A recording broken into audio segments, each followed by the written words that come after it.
Yaşad Fondunun və Asan Könüllüləri Təşkilatının birgə təşkilatçılığı ilə Lənkəranda 4-cü Yaşad düşərgəsinə start verilib. Düşərgənin açılış mərasimində Yaşad Fondunun rəhbəri Qarabağ qazisi Elvin Hüseynov və digər qonaqlar iştirak ediblər.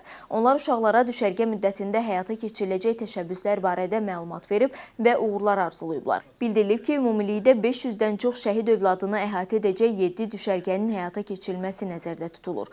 Layihə çərçivəsində hər düşərgədə uşaqlar üçün əyləncə saatları, öyrədici təlimlər, teatr tamaşaları, öz sahəsinin peşəkarları ilə, qurum rəhbərləri ilə görüşlər, ekskursiyalar, habelə psixoloqların iştirakı ilə təlimlər, konsultasiyalar və müğənnilərin iştirakı ilə konsert proqramları keçiriləcək. Avqust ayının sonuna dək reallaşdırılacaq düşərgələrdə şəhidlərimizin 10-11, 12-14, 15-17 yaş kateqoriyasında olan övladları iştirak edəcəklər.